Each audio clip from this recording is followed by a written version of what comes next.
De tous les éléments qui rendent les événements de catch si passionnants, les rivalités entre superstars sont l'un des plus importants. Les entreprises encouragent ces querelles afin d'attirer les fans et de maintenir les chiffres à un niveau élevé. Mais parfois, ces rivalités deviennent incontrôlables, au point que même les dirigeants sont incapables d'empêcher les catcheurs de se mettre au cou les uns des autres lorsque les caméras s'éteignent. Il en résulte des combats épiques en coulisses que l'on n'oubliera jamais. Et dans cette vidéo, nous allons passer en revue quelques-unes des rencontres les plus folles. Alors, prenez du popcorn et profitez de l'action. Nous entrons tout de suite dans le vif du sujet avec l'une des plus grandes bagarres en coulisses de tous les temps, au sens figuré comme au sens propre, The Big Show contre The Great Khali. Avant Godzilla vs King Kong, il y avait ce combat. Malheureusement, contrairement à ces deux monstres qui s'affrontaient sans aucune règle de confinement, la WWE n'a jamais vraiment permis à ces deux hommes de déchaîner toute leur fureur l'un contre l'autre. L'affrontement le plus proche a été celui de Backlash en 2008, qui s'est terminé par la victoire du Big Show avec un chokeslam brutal. À l'écran, ils n'ont jamais vraiment eu de raison d'être qualifiés de rivaux, mais en coulisses, les deux mastodontes ne s'aimaient pas. Selon Chris Jericho, leur animosité l'un envers l'autre était probablement due au fait que les deux hommes étaient habitués à être la personne la plus intimidante dans la pièce. Leurs égos se sont donc heurtés et la jalousie mutuelle a progressivement grandi dans le cœur des deux hommes, jusqu'à ce qu'elle finisse par déborder. Et pour votre gouverne, c'est le géant indien qui a déclenché cette bagarre. Le Big Show et Chris Jericho étaient opposés au Great Khali et à l'Undertaker lors d'un house show à Porto Rico. Le match en lui-même n'avait rien de spécial jusqu'à la fin, lorsque Khali a volé l'un des spots de show juste devant lui. Vous savez, ce mouvement où le Big Show fait taire la foule avant de frapper son adversaire à la poitrine avec un puissant coup de poing retourné? Oui, celui-là. Pour la petite histoire, dans le monde du catch, utiliser le mouvement emblématique de quelqu'un sans en demander la permission à l'avance est considéré comme un signe d'irrespect. Le Great Khali l'avait fait à plusieurs reprises, et malgré les plaintes de Paul White, le Punjabi Boy ne semblait pas s'en soucier. Mais le faire devant Show a été la goutte d'eau qui a fait déborder le vase de l'actuelle star de l'AEW. Il avait supporté le manque de respect pendant si longtemps, et finalement, il en avait assez. Dès que Khali est entré dans les vestiaires après le spectacle, Big Show l'a défié, et lorsque le Punjabi Boy a refusé de s'excuser ou d'admettre qu'il avait tort, c'était parti. Show a poussé le sac de Khali dans le coin, a donné le premier coup de poing, et à partir de là, c'est devenu une véritable bagarre. Comme on pouvait s'y attendre, personne n'a eu le courage d'essayer de séparer les deux géants, et le combat a continué pendant quelques minutes. Ils se sont attaqués au visage, aux épaules, au cou et à la poitrine, chaque coup atterrissant avec un grand bruit, jusqu'à ce que le Big Show prenne un élan sauvage et trébuche sur une chaise. Khali en a profité pour monter sur son rival, et c'est à ce moment-là que tout le vestiaire, y compris Kane, Cody Rhodes et Chris Jericho, est intervenu pour mettre fin au combat. Vince McMahon organisera plus tard une réunion à huis clos avec les deux hommes, au cours de laquelle Big Show devra s'excuser d'avoir donné le premier coup de poing, et ce sera la dernière fois qu'ils s'affronteront. Le combat entre Brock Lesnar et Kurt Angle dans les coulisses de la WWE est tout aussi épique. Être fan de catch professionnel, c'est reconnaître que Kurt Angle et Brock Lesnar sont deux des combattants les plus prolifiques de l'histoire de la WWE. En fait, dans un autre univers, Lesnar vs Angle serait la tête d'affiche d'un événement majeur de l'UFC ou peut-être d'un combat de catch pour la médaille d'or olympique. D'un côté du tapis se trouverait Brock Lesnar, un ancien champion de catch amateur de la division I de la NCAA qui a servi dans l'armée américaine, a failli réussir dans la NFL et a remporté de nombreux titres dans l'UFC. De l'autre côté, on trouve Kurt Angle, gymnaste professionnel et médaillé d'or olympique en catch amateur, qui a un jour remporté un match avec la nuque brisée. Il s'agit là d'un groupe que tout le monde paierait pour voir s'affronter en dehors d'une intrigue. Bien qu'ils soient aujourd'hui des amis cordiaux, ils n'étaient pas si proches il y a quelques décennies. Comme Khali et Big Show, Lesnar et Angle avaient confiance en leurs capacités et s'étaient habitués à figurer parmi les meilleurs combattants partout où ils allaient. C'est ainsi qu'un soir de 2003, juste juste avant un événement en direct dans le Dakota du Nord, ils ont décidé de s'affronter et de voir qui était le meilleur combattant. Selon certaines informations, le combat a eu lieu après que le Beast Incarnate a dit à d'autres catcheurs qu'il pourrait affronter Kurt Angle dans un combat non scénarisé. Racontant lui-même l'histoire, Kurt Angle a expliqué « Quelqu'un lui a demandé comment je me débrouillerais contre lui et il a répondu « Il est trop petit, je le tuerai ». Je me suis donc approché de lui et je lui ai dit « As-tu dit que je suis trop petit pour toi pour que tu me tues ?» La plupart des hommes reculeraient à ce moment-là, mais Lesnar n'était pas n'importe quel homme. Il a donc répondu « Kurt, tu pèses quoi? 97 kilos ?» Ce à quoi l'ancienne star de la TNA a répondu « Je pèse 102 kilos ». Mais voilà, Brock pesait à l'époque environ 40 kilos de plus, ce qui, en catch amateur, placerait les deux hommes dans des catégories différentes. Cependant, Kurt Angle n'allait pas se laisser intimider par le jeune catcheur fraîchement sorti de l'université. Il a donc accepté le défi et les deux se sont battus juste avant un événement. Des témoins ont affirmé que Kurt Angle prenait l'avantage sur son adversaire plus costaud, mais le combat n'a pas duré assez longtemps pour qu'un vainqueur soit déclaré. Les responsables et les dirigeants de la WWE sont intervenus et ont mis fin au combat avant que l'un des deux combattants ne soit sérieusement blessé. Les deux parties auraient aimé prouver que l'autre avait tort, mais les adultes étaient plus préoccupés par la protection de la marchandise. S'il y a un combat en coulisses qui semble justifié, c'est bien celui qui a opposé Bret Hart à Shawn Michaels. Tout le monde connaît le Montreal Screwjob, n'est-ce pas? Bret Hart était le détenteur du titre de champion de la WWE en 1997. Il avait l'intention de quitter la compagnie pour la WCW, mais ne voulait pas perdre le titre au profit de Shawn Michaels, comme le souhaitait Vince McMahon. Le résultat fut que Shawn Michaels et le président ont agi dans le dos de Bret pour le tromper et lui faire perdre le titre dans son pays d'origine. Pour plus de détails, vous pouvez consulter notre vidéo intitulée « Pourquoi ces décisions de dernière seconde ont changé la WWE pour toujours ». Quoi qu'il en soit, ce que la plupart des gens ignorent, c'est qu'avant le Screwjob, Bret et Michaels avaient déjà échangé des coups de poing. La première de ces bagarres a eu lieu quelque temps avant le Screwjob. Pendant pratiquement toute leur carrière à la WWE, Shawn Michaels et Bret Hart ont été présentés comme des rivaux acharnés et, au fil des ans, ils ont multiplié les promos et les intrigues pour consolider cette animosité. Au cours de l'une de ces promos, Shawn Michaels a fait un commentaire improvisé en direct à la télévision, en suggérant que Hart avait une liaison avec Sunny, une autre superstar de la WWE. Ironiquement, le Heartbreak Kid était en fait celui qui avait une liaison avec la diva blonde, mais personne ne le savait à l'époque. Ce qui a vraiment irrité Bret Hart à l'époque, c'est que HBK avait fait une déclaration qui a conduit sa femme à le confronter à l'infidélité. Ainsi, à la prochaine occasion, lorsqu'ils se sont rencontrés en coulisses, Bret Hart a attaqué un Michaels qui ne s'excusait pas. Les deux hommes se sont battus pendant un certain temps et la bagarre s'est terminée par l'arrachage d'un énorme morceau de cheveux du cuir chevelu de Michaels par Bret. L'affaire est désordonnée, mais il y a ensuite le Montreal Screwjob et, cette fois, Bret Hart a plus de raison qu'il n'en faut d'en vouloir à HBK. Mais lorsqu'il se rend dans les vestiaires immédiatement après le spectacle, il ne rencontre pas Shawn Michaels. Il est plutôt tombé sur Vince McMahon, le président du conseil d'administration, qui avait orchestré et donné son feu vert à l'ensemble du Screwjob. Dans sa colère, le Hitman a craché au visage de son employeur et, d'un seul coup, a fait tomber McMahon, laissant le chairman avec un œil au beurre noir et une entorse à la cheville. C'est probablement le combat en coulisses le plus mérité que vous trouverez dans cette liste.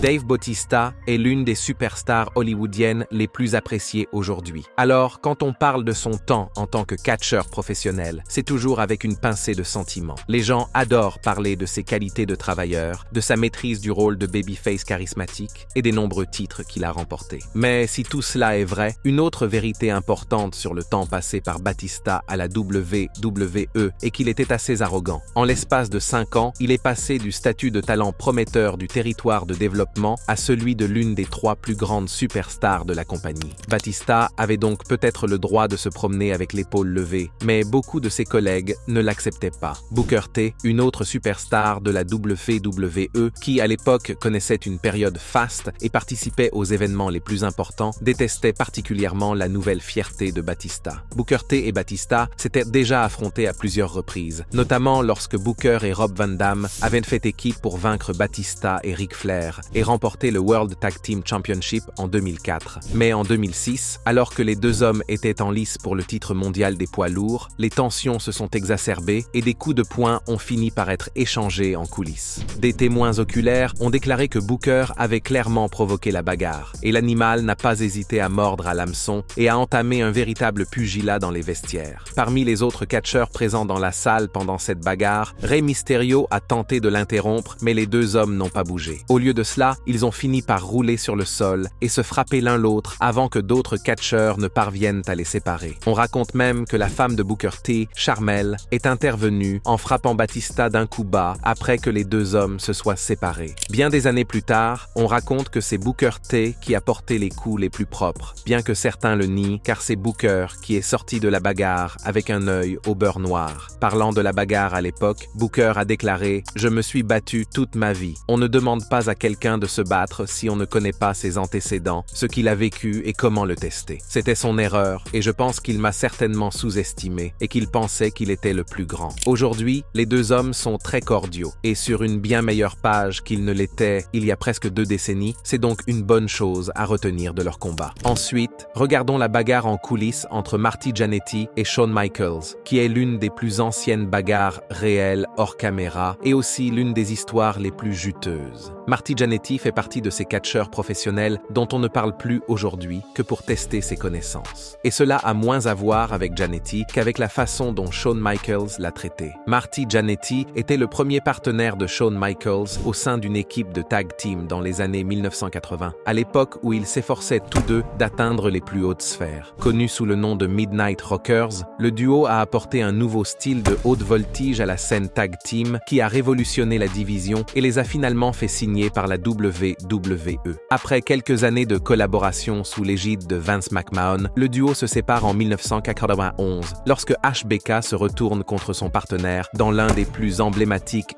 heel turns de tous les temps. Cependant, un an plus tôt, Jannetty et Michaels s'étaient violemment disputés lors d'une tournée et on pense que cette dispute a joué un rôle dans la rupture de leur relation. Étant donné qu'ils étaient de votre côté lorsque la bagarre a eu lieu, il est difficile de dire ce qui l'a exactement provoqué. Mais la croyance générale est que cela a quelque chose à voir avec l'ambition de Shawn Michaels et sa tentative de laisser son partenaire derrière lui pour poursuivre une carrière en solo. Des témoins oculaires affirment également que Roddy Piper a, d'une manière ou d'une autre, contribué à attiser la polémique pour provoquer une bagarre. Bien que la vérité à ce sujet ne soit pas claire, nous pouvons confirmer que Jannetty et Michaels se sont battus dans un hôtel lors d'une tournée et que les choses ont dégénéré. Les deux hommes se sont terriblement blessés l'un l'autre et l'altercation est devenue si violente que la police a dû être alertée par d'autres personnes présentes dans l'hôtel. À l'arrivée des policiers, les deux catcheurs étaient sur le point d'être placés en garde à vue, mais heureusement, Randy Savage est intervenu et a réussi à convaincre les policiers que la bagarre faisait partie d'une intrigue. Bien sûr, il s'agissait d'un mensonge, mais cela a fonctionné et les policiers sont repartis avec des autographes d'une superstar du catch largement reconnue. Après l'incident, Michaels a menacé de quitter la WWE et la relation entre les deux hommes qui avaient travaillé comme partenaires pendant tant d'années a été ruinée. Comme c'est souvent le cas au sein de la compagnie, Vince McMahon a réussi à étouffer la plupart des nouvelles concernant cette bagarre et a même maintenu le duo ensemble pendant une année supplémentaire. Cependant, le combat a été tellement brutal et violent que les deux hommes ont dû être suspendus et renvoyés chez eux pendant environ 1 mois afin que leurs blessures puissent guérir sans que les fans ou les médias ne leur posent de questions. Nous ne savons pas à quoi cela ressemble pour vous, mais la bagarre a dû être très violente. Le prochain n'est peut-être pas l'un des catcheurs professionnels qui vous viennent à l'esprit lorsque vous pensez à un drame en coulisses, mais il est impossible de dresser une liste de vraies bagarres en coulisses sans mentionner Sin Cara. Quand on entend le nom de Sin Cara, on pense forcément au moment emblématique qu'il a vécu dans les années 2010. Il fait partie de ces gars qui n'ont jamais vraiment réussi à se hisser sur les plus grandes scènes pour remporter des titres majeurs, mais il ne pouvait pas vraiment être négligé. Ce dont on ne parle pas assez, c'est de qui était Sin Cara en dehors du ring. Et nous ne parlons pas de qui il était quand il n'avait pas de masque, non. Nous parlons du Sin Cara qui semblait vivre pour les bagarres en coulisses et les bousculades. Au cours de sa carrière de 10 ans à la WWE, ce mec s'est battu 4 fois dans les coulisses avec 4 catcheurs différents. La première de ces bagarres a eu lieu contre Sheamus. Et bien que le Cinta de Oro mexicain ait minimisé les événements de cette bagarre, il a admis avoir mis Sheamus à terre. Sin Cara et Drew McIntyre étaient rivaux à l'écran et en dehors, et lors d'un de leurs désaccords habituels en coulisses, Sheamus a essayé de prendre la défense de son ami, avant d'être renversé par l'homme masqué. Cette bagarre a servi de modèle à la plupart des autres disputes de Sin Cara en coulisses. Très peu de détails sont disponibles sur la cause de la bagarre et celle-ci se termine toujours par une victoire unilatérale de Sin Cara. Il s'est battu une fois avec Chris Jericho et, malgré les affirmations de ce dernier, des témoins affirment que Sin Cara a assommé Twitchy sans ménagement. Son combat contre Simon Gotch juste avant un événement de SmackDown Live se serait également terminé de la même manière.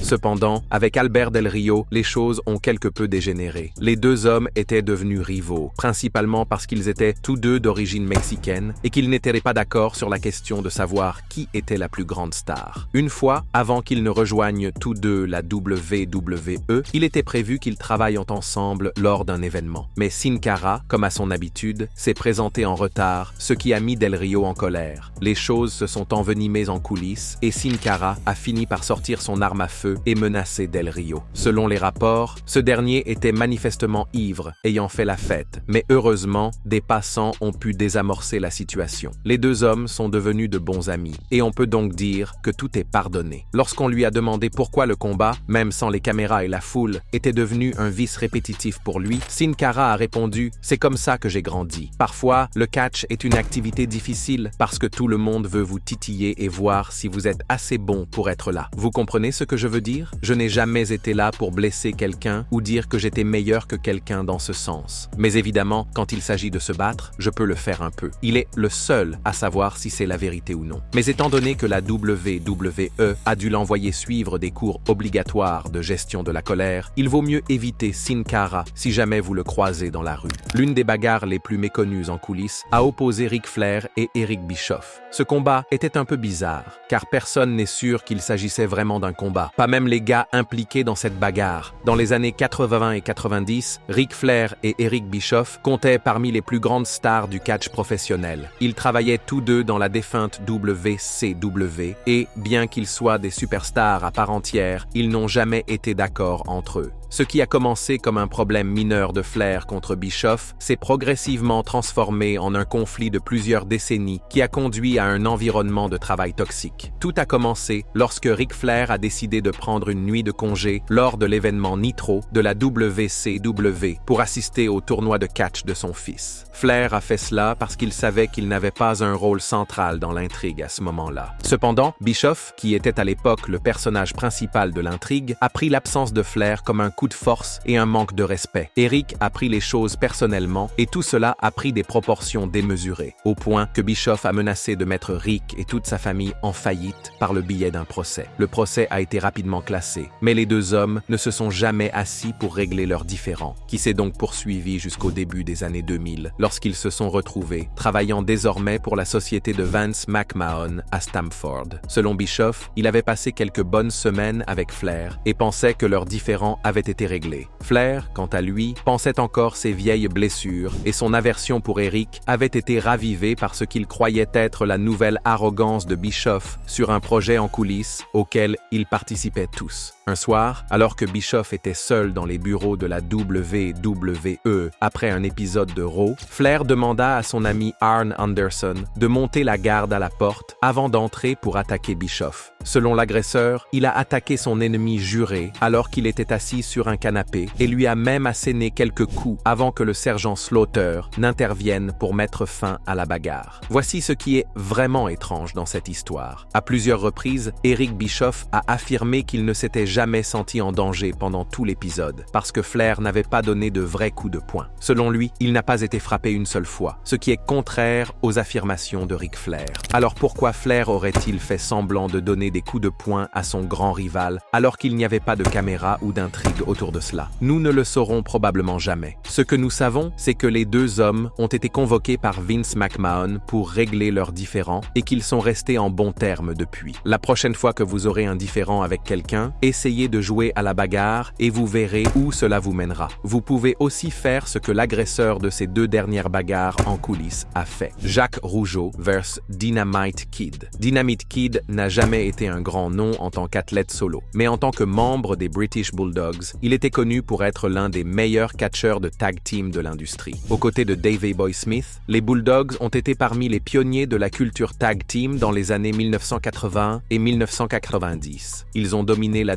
WWE en remportant plusieurs titres World Tag Team et en battant de nombreuses équipes de premier plan dans le monde. L'une de ces équipes victimes de la maîtrise des Bulldogs était les frères Rougeau, un duo franco-canadien décent, mais qui n'a jamais vraiment pu rivaliser avec Davey Boy Smith et Dynamite Kid. Mais il y a autre chose dont personne ne parle à propos du duo dominant de tag team. Les British Bulldogs avaient la réputation d'être très durs sur le ring et de faire très mal à leurs adversaires. Quelle que soit l'intrigue, c'était quelque chose qu'ils aimaient faire, et malgré les nombreuses plaintes de leurs adversaires, rien n'a été fait pour régler le problème. Davey Boy et Dynamite continuaient à tourmenter leurs adversaires sur le ring, et ces derniers ne pouvaient pas se défendre pour ne pas gâcher l'intrigue devant les fans. Les frères Rougeau ont enduré ce travail acharné pendant longtemps dans différents matchs, jusqu'à ce qu'un soir, Jacques Rougeau décide qu'il en avait assez. Après un match, alors qu'ils étaient en coulisses, Jacques a pris un rouleau de pièces de 25 cents dans sa main et a frappé Dynamite Kid de plein fouet. Cette attaque a fait un contact si net que le Kid a perdu quelques dents et a dû prendre un rendez-vous chez le dentiste par la suite. Il ne s'agissait donc pas vraiment d'un combat, et on pourrait très bien considérer qu'il s'agissait d'un coup bas, mais personne, y compris les autres catcheurs de la WWE dans le vestiaire, ne se souciait du Kid. Tout le monde pensait qu'il l'avait bien cherché et l'ignorait alors qu'il hurlait de douleur. Selon les rumeurs, les British Bulldogs n'ont plus jamais tenté d'intimider ou de stiffer leurs adversaires après cela. Alors bon débarras pour les mauvaises choses, vous ne pensez pas ?